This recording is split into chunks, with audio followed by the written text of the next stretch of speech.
Yes, people, AG is back, and this is a beautiful day. What an unexpected turn of events, and I'm going to get into that in this video as well. This is your match reaction to Leeds United 2, Preston North End 1.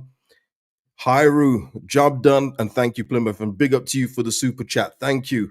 Lord have mercy, have I said Plymouth's name a lot on this channel? I will never speak a bad word about you again. I promise, Plymouth. You will not get no more like digs from me. It's over. It's over. But we did our jobs today as just as important and probably more importantly, which now gives us a 5-point cushion from Sheffield United. We're gonna get into it, people. Yeah, no more Plymouth slander, man. I'm done. I'm done. That's it, JJ. Bless up, Plymouth. You know, God bless you. Bless your hearts, Plymouth. Bless your hearts, guys.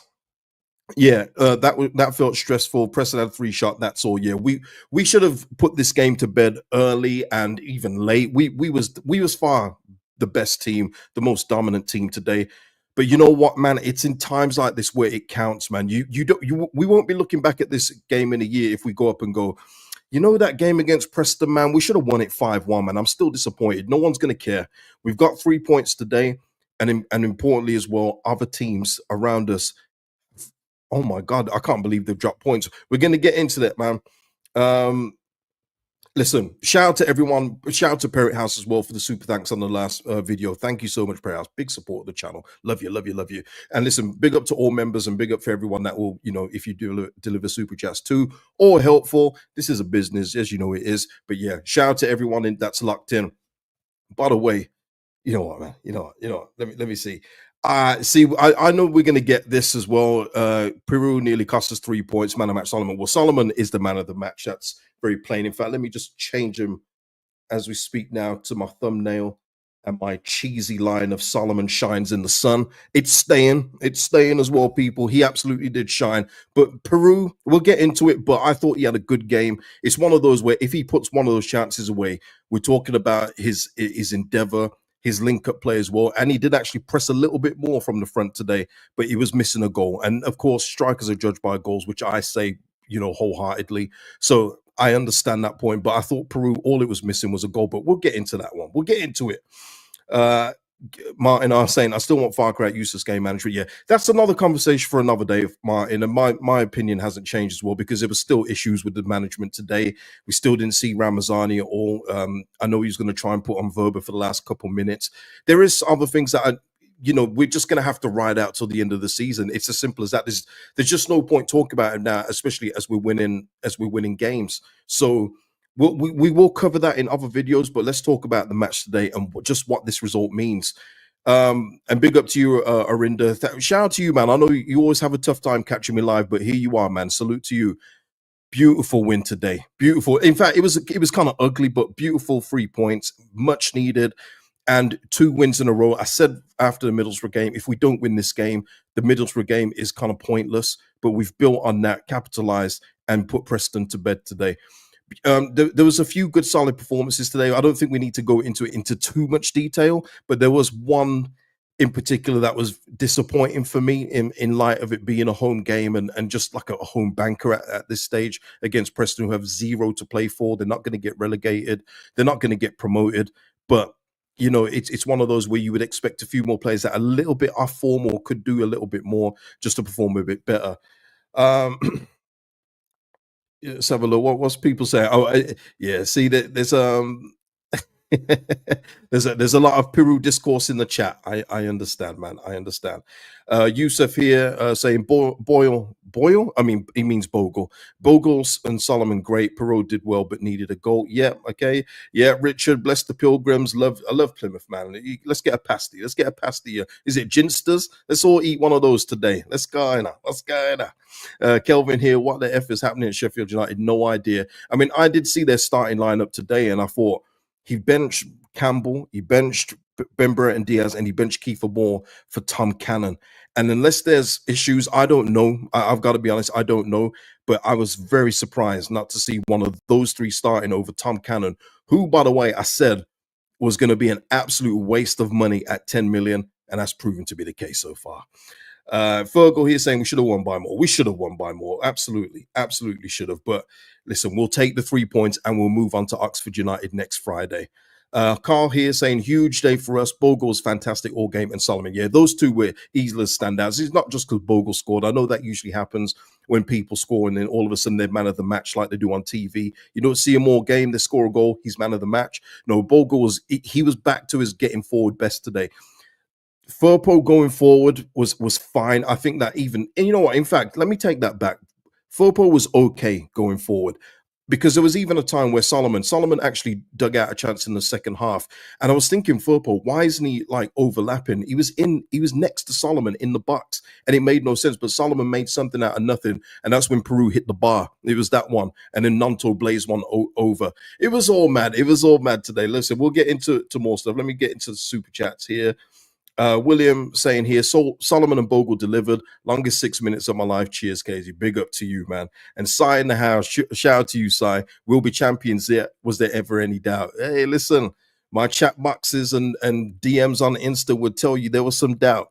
And you couldn't blame anybody, though, Cy and everyone else, because our form was atrocious. You cannot be in the bottom half of the form table and still feel confident if you've got a sane head. You know what I mean? You can't just be going, yeah, we're still going to go up regardless. We were dropping points everywhere, but, we're still going to go up. You do have to look at it and see in real time what's happening. But, the bounce back ability of the team this week has been really good to see. You can feel the pressure, by the way. You can, even if you're at home, watching this, I'm sure even you feel tense. So when they equalized so quickly after Solomon's goal, it was kind of like, uh-oh, what's happening here, guys? Please don't do this to me on this here Saturday. I want to enjoy this Saturday. I want to enjoy this weekend. You didn't let me do it last weekend. Please don't mess this up.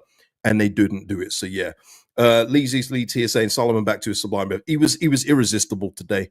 And that's the Solomon that we were seeing in January and February. Absolutely magnificent.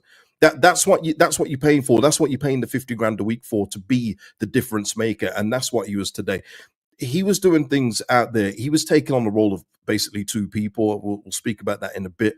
But yeah, whenever he had a chance to open it up, I mean, even that little dribble in the first half where he went down, I think he was expecting a tackle to, someone to trip him over. He then, fell over, probably looking for a penalty.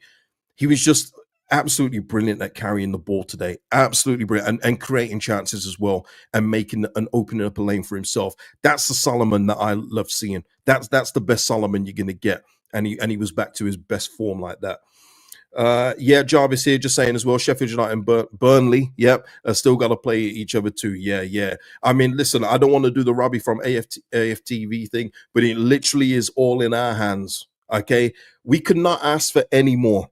You know what I mean? And listen, even with, and by the way, this is the reason why. I mean, what a result.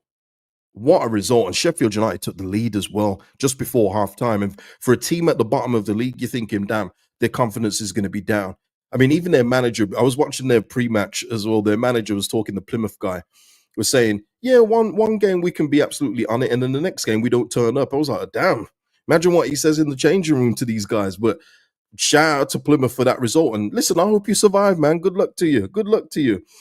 Lee here saying, smash the like if you can't today, then there's something wrong with you. Yeah, please. Crypto Steve, this is an interesting one. Not a fan, but Aronson played well. We'll speak about that. Man. Yeah, I mean, I didn't see the game, obviously, because our game was at the same time. But yeah, Sheffield United had 2 shots in the first half of context. Woeful, yeah, that's bad for it against a team at the bottom of the league. But look, back to our game, and then we'll get the table up later. I mean, look at the shots. I don't usually go into the stats too much, but look at the shots. We was absolutely peppering them today. Just couldn't get it on target, man. There was a lot of good stuff being played, a lot of good chances, but a lot was spurned. And before I forget it, the Gruev one in the second half, where he literally just had to stab it in. He probably wasn't expecting the ball to get to him at the inside the 6-yard box, but he just stabbed it wide. It was like, no matter what we did, no matter how hard we tried, we weren't going to get that third goal today. But thankfully, it didn't hurt us. Michael here saying 18 shots from Peru. That's tremendous. But listen, you know what? We'll speak about Peru, but at least with Joel Peru, in terms of the chance he was missing, he didn't give up and he didn't hide. There was even an instance in the second half where he should, if he was low on confidence, the way that he probably should be in the form that he's in, he would have passed it to Nanto, or he'd have passed it. I can't remember who else was next to him in the box, but instead he tried to take the shot on himself and it just went past the post. That was literally his story for him today. It wasn't like he was skying them all the time or putting them way wide.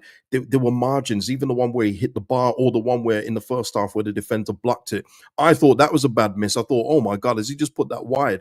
But we got a corner from it. So thankfully for him, it was a block from the defender. But it was just one of those where he was trying everything possible, but it just wouldn't go for him. But listen, what I will say is that I'm glad Farker did leave him on, because I thought, man, if you take him off, he probably could get one late, but he didn't. He didn't do it. But so salute to Farker for that, and leaving him on, especially when we're 2-1 up, and usually he tries to shut things down. He left it with Peru and Bamford up front. And in this game state, even though I've said before with Peru and Bamford, it looks horrible up front because they're just so slow in combined. Because Preston were opened up so much, it didn't really matter. So there were going to be spaces to exploit. So I understood that decision in bringing or leaving both of them on.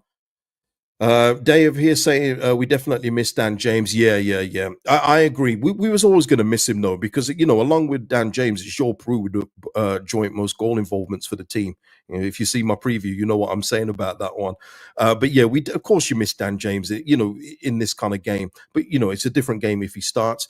Willie, he had a chance as well to put it to bed, and he skied it. I know he was under a bit of pressure from the defender, but yeah, it's one of those things though where I'm not gonna go in too much on Willie, and people think I'm probably letting him off. I'm not, but it's that thing again where it's the same thing what I saw with Joe Gelhardt last season, where he hasn't been used as much as he possibly could have been used, and he's been asked to come in pretty much cold. So it's if they can give you what you expect or what you want, then it's a great result from them. But otherwise, you're looking at what he is, and that's not match fit. And plus, he's coming off a recent ankle injury that we don't know if he's 100% healed from. So listen, people. Um, what we saying here? Yeah, Nabino here saying Preston were a disaster defensively, to be honest. Yeah, and they even had their sub goalkeeper. I don't rate Freddie Woodman like that. I don't think he's a good goalkeeper, but he was literally their second choice, this Cornell guy. So yeah, we should have put the game to bed a bit earlier, but it is what it is, people. We've won, so we don't need to dwell upon that too much. In the starting lineup was the exact same lineup I had in the preview, by the way. Don't know if anyone spotted that. And listen, once again, Carl Darlow, apart from that one crazy bit in the second half where he punched it outside of his box, he's probably bored or something. But yeah, apart from that, just another solid display. And the things with Cardalo, people, it's not like he's overperforming in this role. He's performing as expected. This is the thing, because the bar is on the absolute floor. In fact, it's in hell. Never mind on the floor. Because Elan Melia has been that much of a disaster, everything he's doing, like catching crosses that any other team just takes as another day at the office, we're going, oh my God, you see how he caught that cross? Oh, he didn't drop it. Oh, Carl Darlow, he's just doing the basics very well. That's all we're asking for. Because Melier has made us think that catching a cross is like an exclusive thing for a goalkeeper. It's like, oh wow, Carl is doing what he's asked for. And apart from that one head loss moment in the second half, very, very solid performance, very dependable, no problem. Yeah, and he does. He uses confidence to the team. You can tell, you can see it. Where were you seeing before with Roden and everyone looking a bit nervy and not trusting Melier? You can see they trust Carl Darlow. They give him the ball a lot more as well in under pressure situations, because they know he can handle it. He's not going to wilt under the pressure. So, big up to Carl Darlow. And I know Danny Farkin won't like it because of what he said after Sunderland, where we'd be, or a bit later on, saying who changes their goalkeeper when they're so far ahead. But he had to bite the bullet, whether it was his choice or not. And Cardalo's coming through with just average performances that are keeping us in the game, and that's all you can ask for. And yeah, Mike here saying you can see the back line trusting way more. It's just obvious. It should have been done sooner, but it is what it is at this point. What I will say for the goal, Furpo just keeps on proving me as to why we can't take him with us. Now, I haven't mentioned this betting thing because, quite frankly, to me, unless he signed a new deal at Leeds United, it's not important. I've got to be honest, I don't care. Unless he's going to get banned for like the last 4 games of the season, I'm not bothered. I've got to be honest. I didn't read too deeply into the report. It said it was nothing to do with betting on football matches. So for me, no issue for me. It's going to be somebody else's problem, because that goal what Preston scored, is the reason why you can't have Firpo in the Premier League, because it's not the first time he's done it. He's okay. He's good going forward, but defensively he's got no awareness at all. And it was just easily for Kessler Hayden to get in. Good strike by Kessler Hayden. Give him credit for the strike, but you've got to show him to the outside. You can't let him come back inside and get off a shot. You've got to be better as an experienced head like Junior Firpo, and that's the reason why in the Premier League it would be a disaster. And let me just say, nothing has changed my mind on Junior Firpo, and I think it's the right thing to do with him going in the summer. I'm not saying it's definitely happening, but I think he would have signed a new deal by now if he was going to stay. I think it's good that he goes back to the continent, whether it be Spain or Turkey, wherever it needs to go. But we definitely need to improve in that area. But what I will say in terms of our goal that opened the scoring, what a strike by Solomon. Absolutely beautiful. And the thing is, when he opened up his body to shoot, I thought, oh, I can see the net rustling here. And he absolutely clocked it, man. Beautiful strike from Mano. Hey, and that's a cheap Groove assist, by the way. He got the assist for that. I know assist stats, assist people are going crazy for that, but Groove give him the pass back. So that will be an assist for Ilya. But yeah, lovely strike from Solomon. And you're thinking from there, we're just going to go on. But then, that defensive lap, we're a bit too open. Listen, I was still celebrating that goal while Preston scored. I was looking down, getting my thumbnail ready. I thought, and I looked up and went, huh? It was all mad. It was all mad. But thankfully, we settled down and got back in the game. Mike here saying we should have got Kirkes when we had the chance. We didn't have the chance, Mike. We got relegated by the time Kirkes was available. He wasn't leaving AZ before that season. That's why I had in that video when we got relegated, Kirkes would have been my guy if we had stayed up. That Leeds should have absolutely gone for. But listen, now he's going to be costing like 50 or 60 million now. What Bournemouth are charging, so it is what it is. Josh here saying, from what I saw, Schmidt looks like a good player, particularly going forward. Yeah, another decent cameo from Schmidt, and it does make you wonder, because we've seen him do this before. By the way, when he's gone forward, it's like, why haven't we seen a little bit more of him? I'm sure you could have trusted him. If Farker sees him more of a winger, there have been times when James has been a little off form. Been the times where Solomon's been a bit quiet. Could have used him a bit more, but. It is what it is. Michael Firpo is Lucas Paqueta's phone number in his contacts. Tremendous. Ram here saying last season we would have crumbled under the pressure. Yeah, I think so. I think that the pressure would have got to us a little bit today, last season. But it's different. It's a different season. Very different personnel as well in a few areas. But listen, we've got 4 games to go. We can't think it's done and dusted. It isn't. But it's a great position to be in with 4 games to go. 5-point cushion. Yeah, you can't ask for much more, especially from how we threw points away in our bad period. This is a good position to be in, absolutely. Who else in there? Tanaka, I mean, Gurev was actually the more forward player today. I don't know if anyone agrees or not, but Tanaka was playing the ball back a lot and to the side. And I understand what we're probably trying to do here in containing and controlling the game in midfield especially. But I thought Tanaka was playing it a little bit safe today. And I think, from what we've been hearing about him crying and everything, he may be feeling a little crisis of confidence or something like that. But yeah, I thought he played it a bit safe. I thought actually Grove was the more advanced player today, looking to play things forward. So I don't know if anyone agrees, but okay. Willie Nonto, who I want to see, Crypto Steve said Aronson played well. I don't agree, Steve, and that's okay. Football is opinion based. Not every opinion's great, but I thought Aronson had a very, very quiet game, and apart from one ball he did put through to Peru, who then put the chance wide, I thought he didn't do too much today. I thought he was probably that polar bear in Arlington. I thought he was that out of the front 4 today, especially in the first half. But I mean, listen, if you disagree, cool. I mean, John here saying big play from Aronson. PB saying most Americans know what Aronson is about. Feel free to criticize. But yeah, listen, he's not going to lose his spot, especially against Oxford. He's going to be used away from home. I just want a little bit more from Brendan. I want him to do what he was doing before he went completely off form. I want him to come back to that again, and I don't think he was there today. But it's okay because everyone picked up the slack. Nabino here saying Aronson does a lot without doing a thing at all. I agree. He looks busy, but he wasn't getting enough touches on the ball for me. And even when he did get the ball at times, he was getting lost.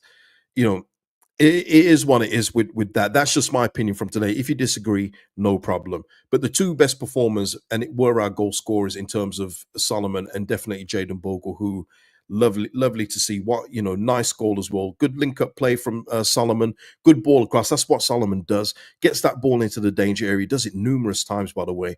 And Bogle there, just in the 6 yard box like a striker, putting that chance away, and then that's the game done. Michael here saying, Furpo at the end, I was screaming for him to get back over to the left side to keep our shape. He's rather undisciplined defensive wise. Yeah. Yeah. For me, he's probably more like a wing back stroke winger than an out and out left back. But for where we deploy him, he's a left back, first of all. And yeah, he just doesn't have the defensive side. The numbers are good going forward. You can't argue with what he's done going forward. But when it comes to defensive actions, man, he just doesn't have it. And we're talking against Preston today. We're not talking against, Palace next season. We're not talking against those teams. We're not even talking about the top end, Arsenal, Man City, Liverpool. He just doesn't have it, and we can't afford to have that. Otherwise, we're going to come back with totals that like Southampton, Leicester, and Ipswich are putting up this season. We don't want that, people. You can enjoy the redemption arc that he's had in the Championship, but you've got to separate the two and think he's been good here, but he can't go to the Premier League. That's what I would say. That's what I would say.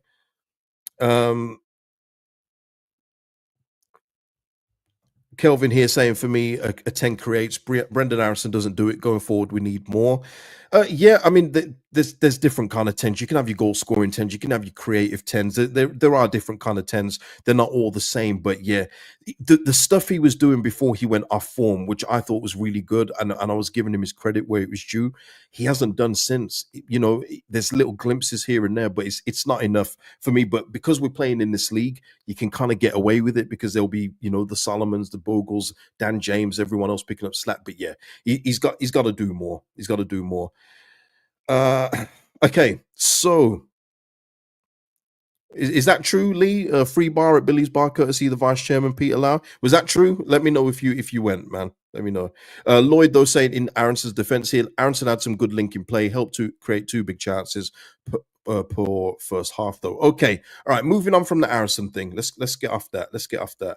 Let me just get the table refreshed. Let me get that because oh my lord, how is this looking, people? Whew. Is that looking nice?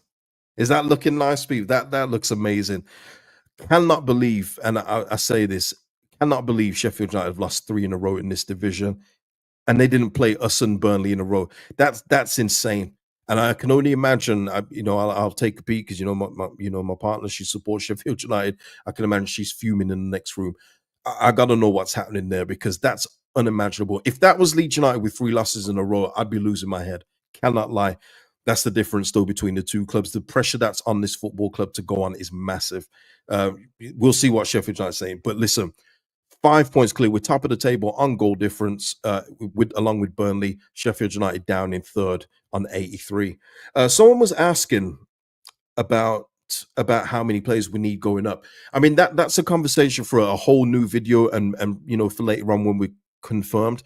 But guys, what I've always said is that, and I maintain it, you need to buy players that will push your starting 11 that you've got now down to the bench, and your bench players then need to be sold. That's what needs to happen. You can't have any sentimental favorites or thinking, oh, he did so well for us at this level. We got to give him an opportunity. That's how you get in trouble.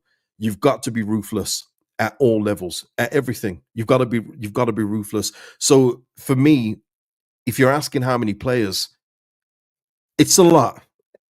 Let me just say that it's a lot, but I want to get into that in a whole new video. But you're talking at least 8, yeah, at least, and I mean at least 8. But this is without me, going through, with a fine tooth comb and seeing what's what. You need at least 8. That's it. Leeds here saying we need 10 players, no debate. Can't argue that. That's why I say at least 8. Lloyd saying need to go all Nottingham Forest and buy 27 new players. Yeah, the scattergun approach. I don't think we're going to do that. I think it's going to be much more measured, but there's got to be something along those lines. More to do with the ruthlessness, because what I recall about Forest, and you're right, Lloyd, they did completely rip that whole team apart. They did have players that were on loan or out of contract, but there was one in particular that was in contract, and he had a brilliant season for Forest. As soon as they went up, though, the chairman said, find yourself a new club. That's what we've got to do. And I know this fan base is very emotional. I know I've just sound like Danny Farker there, but you are. The fan base is very gets emotionally attached to players, especially if they've done well. But you've got to recognize the levels and where we're going. You can't just because you perform well at this level, it doesn't mean it's going to translate to the Prem. And that's going to be conversations for the summer. Ed is saying FFP makes that very difficult for teams to go up. The reason the gap is so large.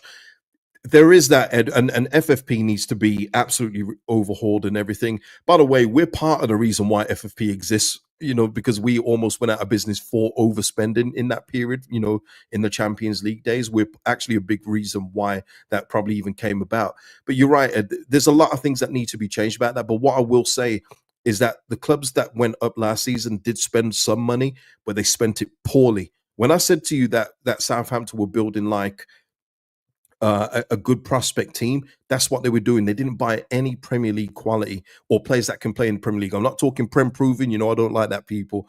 I'm talking about players that can help you in the Premier League. Ipswich bought players that they would hope finish 17th and build off that. Otherwise, they'll have a very good championship team for when they come down. And Leicester, they bought players like, obviously they already had Harry Winks. They then add that other big-headed guy who the name escapes me again. Harry Winks. Who else is that big-headed guy? Oliver Skip.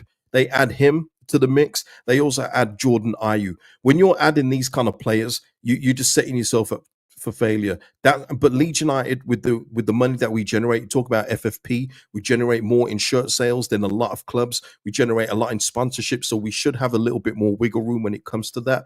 But it's all about buying the right players. It's not about how much you spend. It isn't. You can spend a whole lot and spend it on a whole lot of nothing, which is what a few clubs have done. We've got to just make sure that we use a different approach. But again, this is for another time, people. Another time. Let's go. Let's go. Uh, Kelvin saying one good signing between the three teams, and that was Delap. Yeah, yeah. Um, so yeah, I mean, what else is there from today? What else? Before I forget, though, because I know I'll close it out and forget, and I don't want to do that because Lucas is an absolute legend of mine. As I say, legend is subjective and objective to you, but Lucas Radaby is a legend to me, is a Leeds United legend to me. Happy 56th birthday to the Chief. Absolutely one of my favorite players ever. An interesting thing, though, if I was doing an all-time 11 for myself personally, I don't know if he starts, and it hurts me that he doesn't start. But that shows you just what quality we've had come through the club. But big up to Lucas Radaby, chief captain, forever a legend to me. Kelvin saying though, I don't buy into the gap is big gap. BS recruitment is key. It is a big gap though, Kelvin. It's not BS. It is actually a big gap. But of course, recruitment is key. But what you also then having to look at, Kelvin and everyone else that think that the gap isn't big, is that the improvements you're making, the teams above you, let's say Wolves, even though they're probably going to lose like a Mateus Nunes in the summer and other key players, they'll then go and replenish on top of what they've already got. So you're chasing this version of Wolves plus possible improvements. You're chasing, the Palaces, the Evertons as well, who will probably look to improve as well. So the gap is already big, but then you've got to match that and then some. So of course, but with Leeds United, and I say all the time, we've got the pull, we've got the Premier League, we've got the name, we've got the club size, history, and everything else, and the wage structure to attract some of the better players that these teams that went up last season just can't attract. And that's what we've got to use to our advantage. Absolutely. I know, Marcus, man, 50, 60 years of flying, man. Time waits for nobody, man. Um, okay. Kelvin's just adding here, not for Leeds. He doesn't mean for Leeds. He says we have more advantage than the other promoted teams. Absolutely. Um, Tino saying the Leeds name is key to recruitment. It absolutely is. You got to use it, man. You have to use it. So what we're saying here. Okay. All right. Okay. So there's just more promotion chat. Yeah, I think we're probably done with the game. I think we're probably done. I think we're absolutely done with the game. Yeah. Nothing else to say. Was there anything else that comes to mind? Anything else? Anything else? Oh yeah, I can look at the next fixtures. Let me do that. Next round of fixtures. Oh, where are we? Okay. So Burnley have Watford away.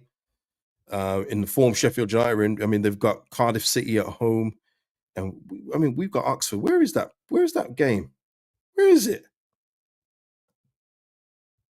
Where is it gone? I don't know where it is. Well, we've got Oxford. There it is. There it is. We're at 8 o'clock. So yeah, we got Oxford next week. Yeah, we got to ride the wave. Got to ride the wave. But listen, people, cloud dizzle. I can smell the Premier League here. I can smell it too, but I'm not going to get carried away. Let's finish the job. Job's not finished. Okay, job's not done, as the saying goes. But let's go. Let me just check here if anything else is there. No, checked everything else. We're good people. That is it for the match reaction today. Of course, I will be back at some point with another video at talking about whatever any points that have come up. But people, please hit a like. Enjoy the rest of your weekend. It's been a good weekend. 5 points clear, maybe 6 if you count the goal difference as well, which I do kind of count. Great day for Leeds United people. Have a good weekend, people. Peace out.